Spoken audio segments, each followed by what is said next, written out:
introducing Dr. Jonathan Goldstein, Professor Jonathan Goldstein.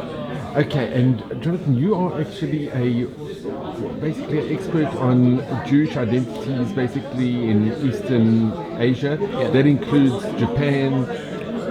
Mainly China, the Philippines, Singapore, Burma, Indonesia. I would say those are the main ones. And you're having China as well, Shanghai. The story of Shanghai, yes. the story of Sugihara. China. The story of Sugihara, you've done a lot of research on that topic. I've worked on a lot of Sugihara, yeah. And what is your feeling about Sugihara? Well, my feeling is the following, that when you're dealing with Hasidei Lamot HaOlam, that's the righteous amongst the nations. You don't look for a saint.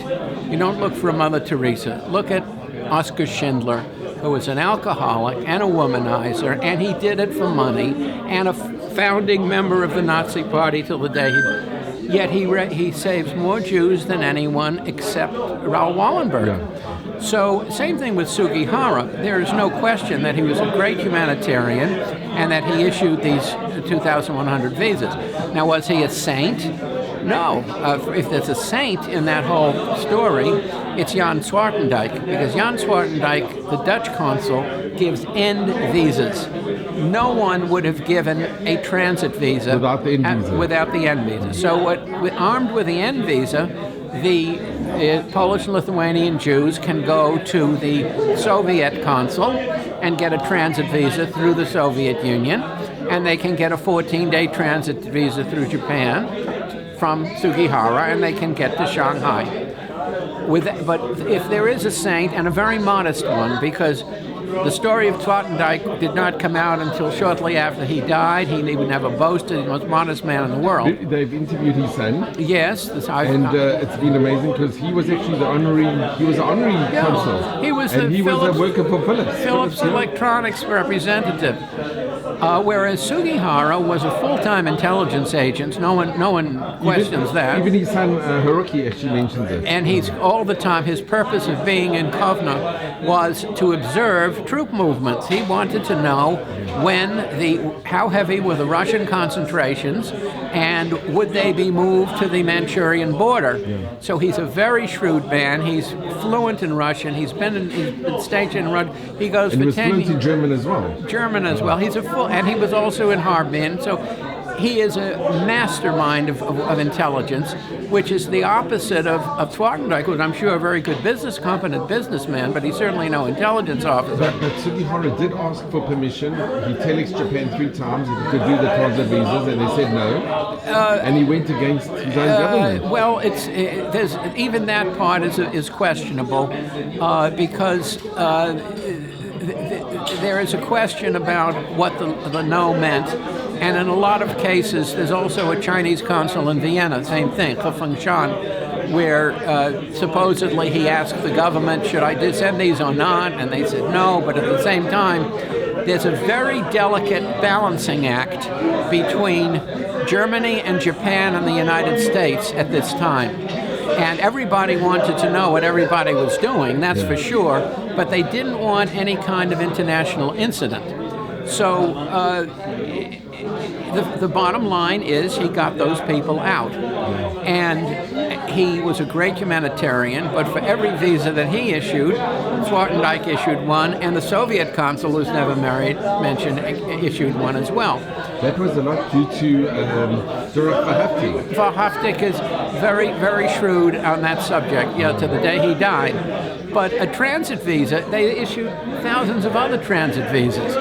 Today, if you wanted to go from China from let's say Lithuania to Japan, you'd have to get a Soviet transit visa. It would be issued routinely. You have a ticket to Japan, they can not worry about it.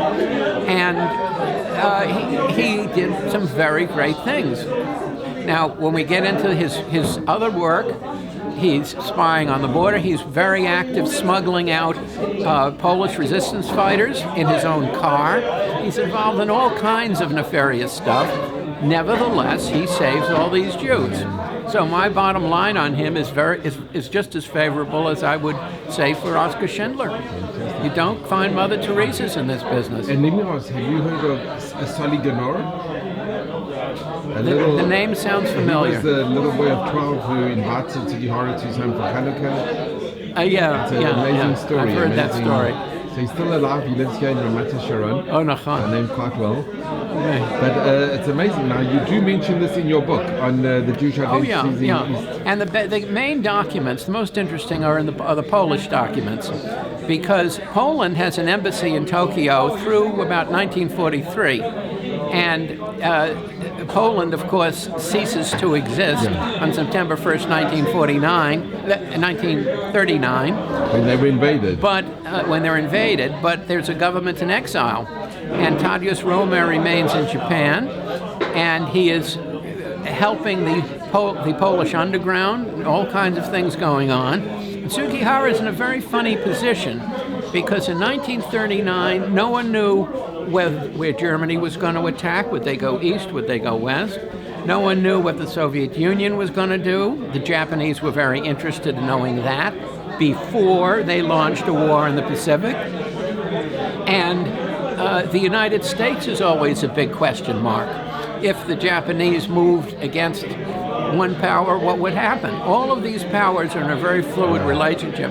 The Germans especially are trying to keep excellent relations with nationalist China, with Chiang Kai-shek, because they feel that he will be a bulwark if he wants to see what's going to happen with Chinese-Japanese relations. So it's a very complicated month or two, and he is a supreme intelligence agent giving excellent military reports back to Japan, and as a sideline, he helps both Jewish and non-Jewish Polish refugees. There were just as many ethnic Poles who get out on the Sugihara visas as ethnic Jews. A lot of Lithuanian Jews, too, from what had been the formerly independent Lithuania. But after the war, he had a very tough life. Well, that happened across the board. The Japanese Foreign Ministry is eliminated. MacArthur rules Japan. So thousands of people lost their jobs, not just Sugihara. And there was just a total downsizing. Israel doesn't have relations with Japan until 1956, till after the occupation is over. So the fact that he and thousands of others were dismissed, I don't think has anything to do with... He was a person non grata in Japan. He wasn't persona non grata. He's actually promoted.